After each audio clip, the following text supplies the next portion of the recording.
Okay, so we said the Torah consists of the 5 books of Moses. All 5 were given from him. We believe, the Jewish heritage believes that each and every word that was written in these 5 books of Moses was given to Moshe Rabbeinu, to Moses, or we call him Moshe from now on. So given to Moshe from HaKadosh Baruch Hu, from God.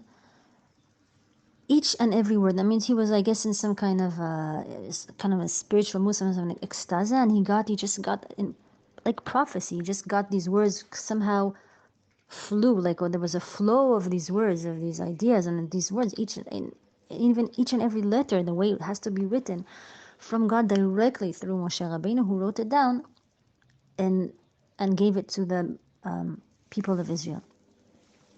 So, and the 5 books are kind of basically they're chronological. They begin from the beginning of time until Moshe passed away in the Midbar, in the desert, just before they entered Israel, the land of Israel. So let's start from the beginning. The first book is called Genesis, or in Hebrew Bereshit, which I guess means the same. Bereshit meaning the beginning. And another technical matter is that each and every one of these books is also divided into what's called Parashot. A parasha is, in English, I checked it in the dictionary, it means section or affair.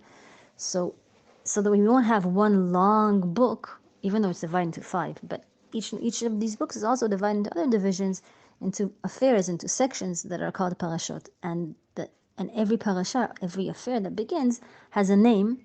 It's not numbered, it's not affair 1, 2, 3, 4, but it has a name. The name is usually one of the words that appear in one of the first verses, usually the very first verse even, of that section that has been divided.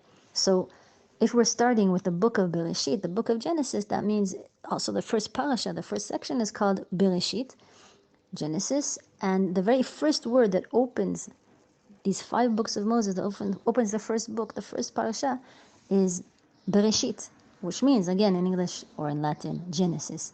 So, Bereshit bara Elokim et hashamayim ve'et haaretz. That means, at the very beginning, God created heaven and earth. What does that mean? This parasha, again, has many, many affairs. Some parashot have less drama in them, but this one is the very beginning, so of course it has to be, we're beginning from the beginning. We have to explain technical things that are going to escort us afterwards, and bichlal, this parasha has tons of drama. It begins from the beginning of time till 10 generations down, till the birth of Noah. So it begins again that God created the world, and the first section of this first parasha tells us how on the first day He created heaven and earth. Heaven is whatever that entails. Heaven, we know skies, and whatever that entails also. It also entails angels. Does it also entail other things? I'm opening it up, for opening your mind for the concept that it might. And earth, which probably just means, besides the ground that we're stepping on, means matter, like anything that you can touch, that is tangible, that is, just matter. Heaven is skies and earth is the matter.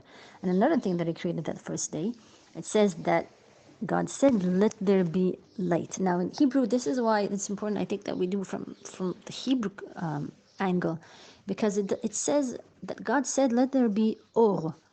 Or, if you open a dictionary, means light.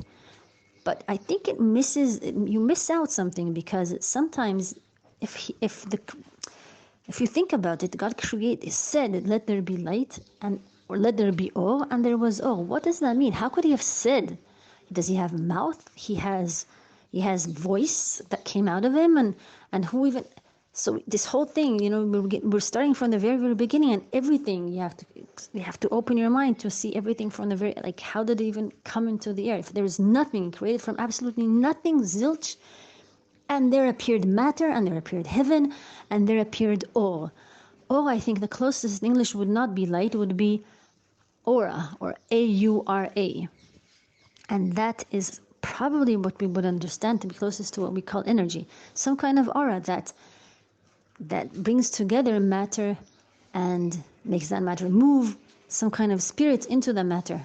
Aura, that's what He created. And how did He create it? He said.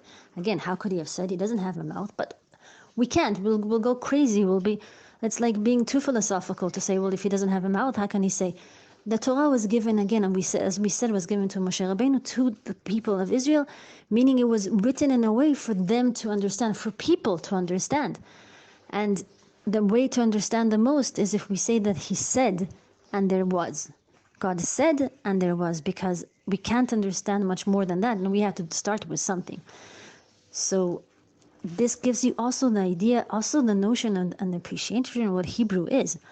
Hebrew is not just something that to describe something that you see. It's not descriptions of things that exist, but it actually precedes what exists. Because if he said, "Let there be light," and then let there be or, and then there was or, that means that something in the pronunciation, let's say, or in that in or is what made or exist. So or is not just a description of light or of aura. On the contrary, when you say aura, it creates light. Like his words created. He created by words. It gives you an understanding of how important words are. Of course, when people say words, they're not as important as when Hashem, when God says words, where he actually creates from nothing, he creates things just by somehow saying the word that creates that thing, that is the core essence of that thing. But afterwards we'll see, when he created man, and man is created in the image of God, that means that also man with words can create, not in the same level of God, of course, but we know that civilization could not have developed without ideas, and ideas could not have developed without words. If you do not have words, you do not have tools to create ideas and then to go on with them and proceed and just become, the civilization that each and every civilization is. You do not have communication, you do not have means of development without words. That's for today.